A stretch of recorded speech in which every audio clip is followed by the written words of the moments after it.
Ito po. Simula mo na lang doon Saldi sa simula. Oh. Basahin mo na lang ng dahan-dahan. Noong Agosto o Setyembre 2021, nagkakilala kami ni Congressman Saldico. Hindi, simulan mo sa simula mo na yung sa simula, nung gist ng iyong salaysay. Yes, Huwag po. na yung opening. Una kong nakilala si Undersecretary Roberto Bernardo. Nagkasama kami sa Laguna. Na-promote siya ng nag-promote siya hanggang Undersecretary. Si Yusek Bernardo ang tumulong sa akin para may talaga ako bilang District Engineer sa Bulacan First DO noong 2019, panahon ng Secretary ng DPWH si Secretary Mark Villar. Nung panahon na yun, ang tanda ko po, Undersecretary for Operations sa Visayas, si Yusek Bernardo. Taong 2022, na magsimulang magbaba ng pondo sa aking DO, si Yusek Bernardo, ang kasunduan ay 25% para sa proponent. Ang proyekto ayon kay Yusek Bernardo, ang kabuuan ng mga proyektong naibaba ni Yusek Bernardo sa aking DO ay nagkakahalaga ng 350 million na sumusunod. Nandito po. Noong 2023, ang kabuuan ng mga proyekto na ibaba ni Yusek Bernardo sa aking DO ay halagang 710 million.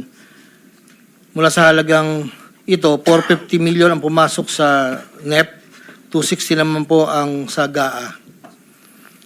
Ang para sa proponent, 25% po, at may advance ito na 5 to 15 na kalimitang hinihingi ni Yusek Bernardo kapag ganap na ang NEP base sa pagdinig sa Kamera del Representante.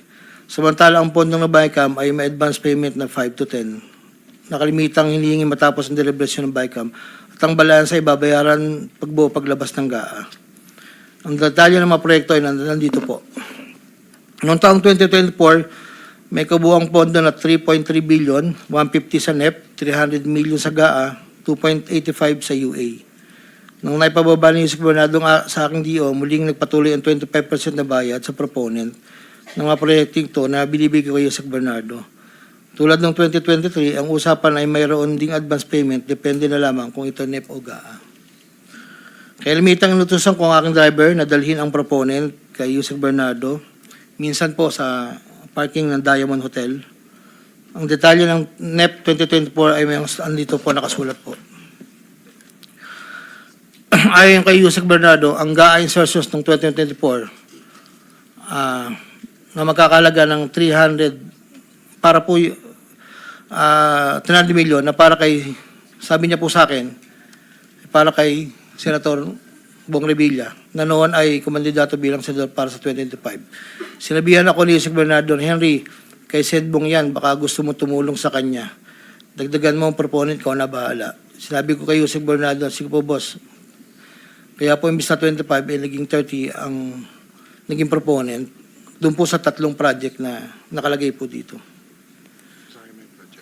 Ang project po ay construction of flood control structure along Angat River, Sipat Section Plaridel, construction of flood control structure along Angat River, Lumang Bayan, construction of flood control structure along Giginto River, Malis Section, Giginto.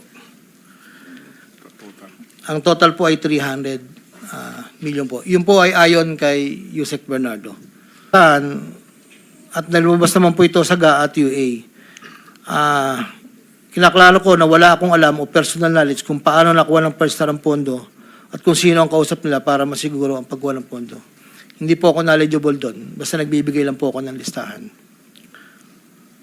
Ang proyektong iginawan sa PERSA ay pinunduan mula sa National Expenditure Program at papondong itilakda ng bicameral conference ayon po sa record.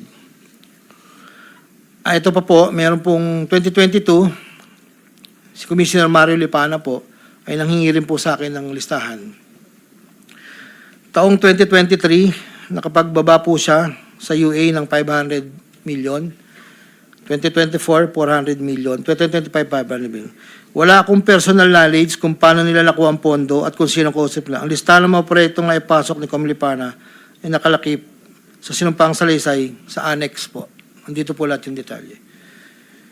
Nung nabanggit po nung nakaraang hearing,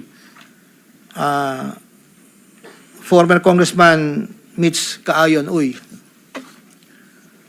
taong 2021, nakilala ko si isang pagtitipon, hindi ko na po matandaan, alam ko po birthday, na noon ay Yusek pa po, ang pagkakatanda ko. Dito ay nakapag-usap kami at tinanong niya kung pwede siya magpababa ng pondo sa aking DO. At sinagot ko naman na opo, pwede po. Unong taong 2022, nakapagbaba ng halagang 411 million sa GAA si Yusek Mitch na may usapan kami na may gastos na 10% lang po. Hindi niya po pinakailaman yon. Sabi niya, bahala ka na kung sino man ang mananalod contractor niyan. Noong ika-4 na pagdinig ng Senate Blue Ribbon Committee hearing, may dalawang larawan na pinakita ang chairman ng Senate Blue Ribbon Committee, Senator Pampilo Lacson, kay Engineer Bryce Hernandez. Isang larawan sa isang lamesa na puno ng pera at doon ay makikita ang aking presensya na kung saan ay ako'y nakasuot ng blue na shirt at ito ay sa conference room ng lumang opisina namin.